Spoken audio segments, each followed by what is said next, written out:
इस वीडियो में हम पढ़ेंगे नवीन लोक प्रशासन, न्यू पब्लिक एडमिनिस्ट्रेशन। इसमें हम सबसे पहले पढ़ेंगे इसकी भूमिका, यानी कि इसकी सामान्य जानकारी, यानी कि ये है क्या, फिर इसके उदय के कारण, फिर इसकी दार्शनिक पृष्ठभूमि, और उसके बाद में पढ़ेंगे नवीन के लक्ष्य। सबसे पहले देखते हैं इसका अर्थ या इसकी भूमिका। नवीन लोक प्रशासन एक आंदोलन है जिसने लोक प्रशासन विषय को नई विषय वस्तु प्रदान की है। 1960 के बाद उत्पन्न अमेरिकी बुद्धिजीवियों के विद्रोह और सामाजिक आर्थिक उथल पुथल में इस आंदोलन का उदय हुआ। पुराने लोक प्रशासन के सिद्धांत थे मूल्य निरपेक्षता, दक्षता, तटस्थता एवं कार्यकुशलता, जबकि नवीन लोक प्रशासन नैतिकता, जवाबदेहिता, सामाजिक प्रतिबद्धता एवं प्रतिबद्ध प्रशासन प्रणाली पर बल देता है। तो जो नवीन लोक प्रशासन है वो 1960 के दशक के बाद से शुरू हुआ और यह जो परंपरागत लोक प्रशासन है उसके विरोध में आया है। जो परंपरागत लोक प्रशासन है वो पोस्ट कोर्प दृष्टिकोण पर आधारित है, जिसमें मूल्य निरपेक्षता और कार्यकुशलता शामिल है। यानी कि जिस तरीके से एक मशीन काम करती है, अधिक से अधिक परिणाम उत्पन्न करती है, उसमें मानवीय दृष्टिकोण नहीं पाया जाता, उसके कोई मूल्य नहीं होते हैं। उसी प्रकार जो परंपरागत दृष्टिकोण है वो कार्य करता है। लेकिन जो नवीन लोक प्रशासन है वो यह कहता है कि प्रशासन में मानवीय मूल्य होने चाहिए, नैतिकता होनी चाहिए। जो प्रशासन है वो जनता के प्रति उत्तरदायी होना चाहिए, क्योंकि प्रशासन जो करने वाले होते हैं वो भी व्यक्ति होते हैं और जिनके लिए प्रशासन किया जाता है वो भी व्यक्ति ही होते हैं। इसलिए प्रशासन में व्यक्ति को या मानव को केंद्र में रखना चाहिए। अब देखते हैं इसके उदय के कारण, यानी कि नवीन लोक प्रशासन का उदय क्यों हुआ, जो परंपरागत लोक प्रशासन है उसमें क्या कमियां हैं। 1960 के दशक के अंत में अमेरिकी समाज विघटन की स्थिति से गुजर रहा था। परमाणु हथियारों से उत्पन्न भय, सामाजिक भेदभाव, वियतनाम में अघोषित युद्ध आदि समस्याओं ने अमेरिकी बुद्धिजीवियों को बेचैन कर दिया था। परंपरावादी लोक प्रशासन अमेरिकी समाज के इस संकट को समझने में असफल रहा।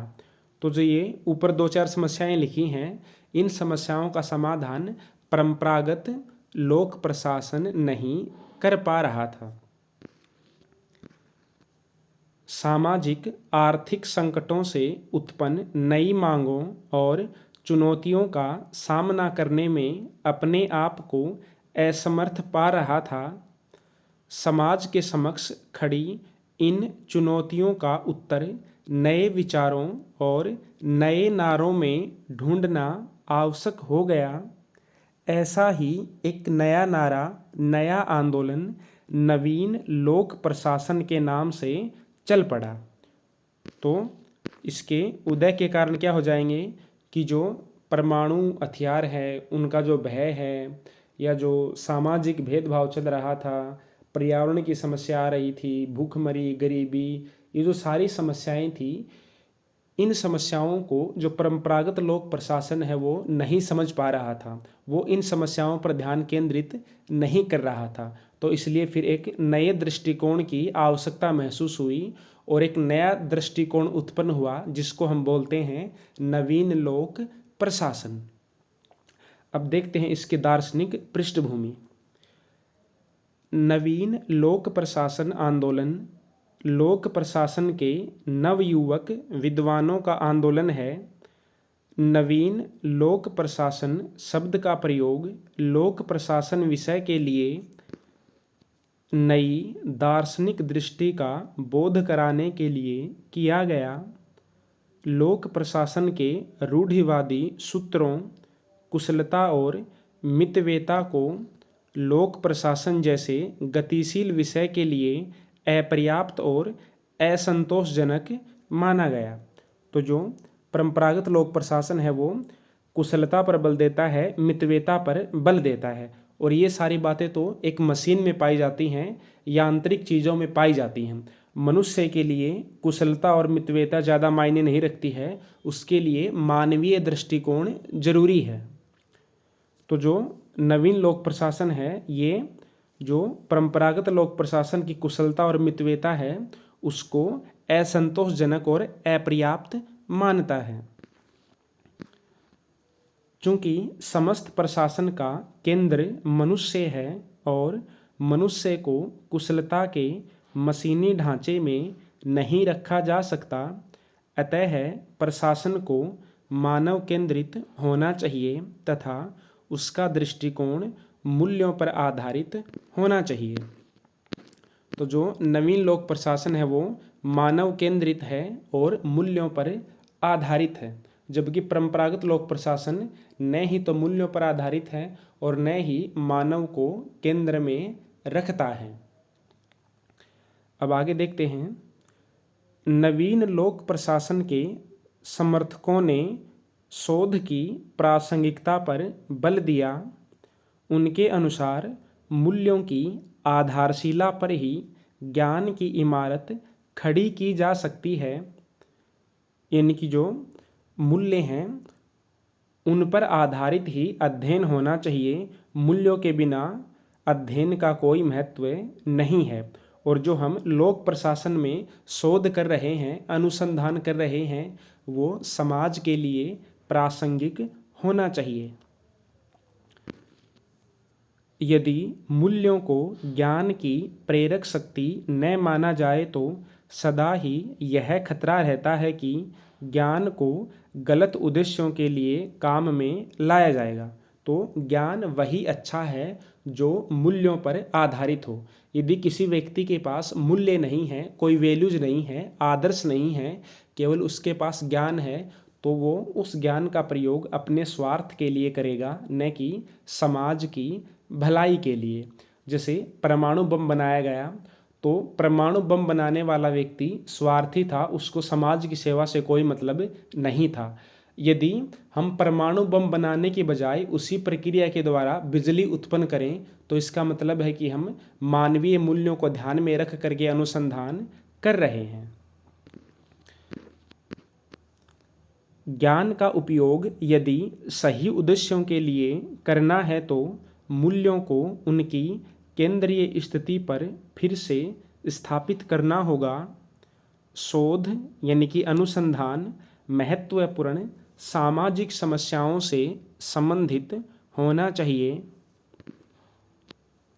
लोक प्रशासन के विद्वानों का काम समाधानों का सुझाव देने के साथ साथ सामाजिक परिवर्तन के लिए नेतृत्व करना भी है।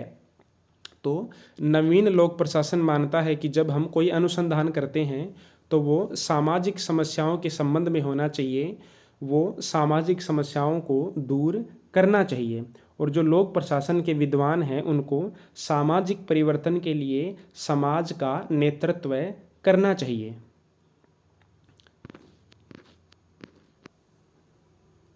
अब देखते हैं नवीन लोक प्रशासन के लक्ष्य, यानी कि नवीन लोक प्रशासन क्यों आया। नवीन लोक प्रशासन के लक्ष्य निम्नलिखित हैं। पहला है प्रासंगिकता। परंपरागत लोक प्रशासन के लक्ष्य थे कार्य कुशलता व मितव्ययता, जबकि नवीन लोक प्रशासन का लक्ष्य है प्रासंगिकता। यानी कि काम ऐसा होना चाहिए जो प्रासंगिक हो, भले ही थोड़ा सा कम कार्य कुशल हो, उसमें थोड़ा सा ज़्यादा खर्चा आ जाए, कोई बात नहीं है, लेकिन वो समाज के लिए उपयोगी होना चाहिए, समाज के लिए उसकी प्रासंगिकता होनी चाहिए। इसके अनुसार लोक प्रशासन का ज्ञान एवं शोध समाज की आवश्यकता के संदर्भ में प्रासंगिक एवं संगतिपूर्ण होने चाहिए। अब लोक प्रशासन केवल पोस्ट कोर्ब तकनीक से ही संबंधित नहीं रहा, बल्कि लोक प्रशासन के अध्ययनकर्ता को समाज की मूलभूत समस्याओं में प्रत्यक्ष भागीदारी का अवसर मिला है। तो ये हो गए पहला लक्ष्य प्रासंगिकता, यानी कि लोक प्रशासन समाज के लिए प्रासंगिक होना चाहिए, केवल पोस्ट कोरब तकनीक से काम नहीं चलेगा। अब पोस्ट कोरब तकनीक क्या है, इसकी फुल फॉर्म क्या है, ये आप कमेंट करके बताना। दूसरा लक्ष्य है मूल्य। नवीन लोक प्रशासन स्पष्ट रूप से मानकीय यानी कि आदर्शात्मक है, यानी कि मूल्यों पर बल देता है, मानकों पर बल देता है। यह परंपरावादी लोक प्रशासन के मूल्य तटस्थता के व्यवहार को अस्वीकार करता है, यानी कि जो परंपरावादी लोक प्रशासन है वो मूल्य निरपेक्षता पर बल देता है, मूल्यों से दूर रहता है, उसको नवलोक प्रशासन अस्वीकार करता है। मिन्नोब्रुक सम्मेलन प्रथम के प्रतिनिधियों ने यह स्पष्टतः कहा कि मूल्यों के प्रति तटस्थता लोक प्रशासन में संभव नहीं है। लोक प्रशासन के कार्यों का विस्तार हो रहा है, अतः यह आवश्यक है कि सार्वजनिक पदाधिकारियों के क्रियाकलापों में नैतिकता लाई जाए। तीसरा लक्ष्य है सामाजिक समानता। परंपरागत लोक प्रशासन यथास्थितिवादी स्वरूप का था, यानी कि जो जैसा है वैसा ही रहे, जबकि नवीन लोक प्रशासन सामाजिक समानता के सिद्धांत पर बल देता है। यह समाज के कमजोर वर्गों को सामाजिक न्याय प्रदान करने के लिए संवेदनशील है। नवीन लोक प्रशासन का उद्देश्य विशेषाधिकार प्राप्त वर्ग का अंत कर सामाजिक समानता पर बल देना है। चौथा है परिवर्तन। सामाजिक समानता की प्राप्ति के लिए नवीन लोक प्रशासन परिवर्तन पर बल देता है।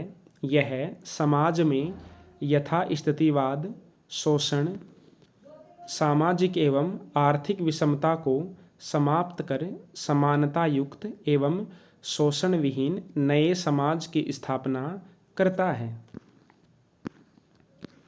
नवीन लोक प्रशासन समाज में परिवर्तन लाने के साधन के रूप में कार्य करता है। तो ये हो गया चौथा लक्ष्य परिवर्तन। पहला लक्ष्य क्या था? पहले लक्ष्य था मूल्य, दूसरा लक्ष्य क्या हो जाएगा? परिवर्तन। तीसरा है सामाजिक समानता को स्थापना करना और पहला है शोध की प्रासंगिकता। तो ये इसके 4 लक्ष्य हो गए। जो परंपरागत लोक प्रशासन है वो इन चारों में से किसी भी लक्ष्य को नहीं मानता है। अब थोड़ा सा इसका मूल्यांकन देख सकते हैं, इसको मूल्यांकन कह सकते हैं। संक्षेप में नवीन लोक प्रशासन नीति शास्त्र यानी कि नैतिकता, मूल्यों, वांछित परिवर्तन तथा सामाजिक समानता पर बल देता है।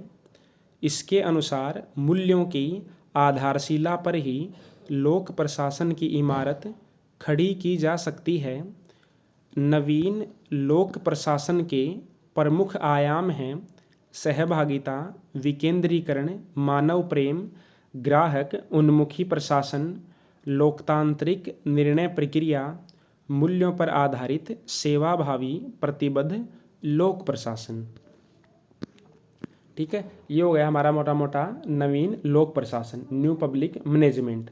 अब नवीन लोक प्रशासन का विकास है, इसमें 4 सीधे सीधे पॉइंट हैं।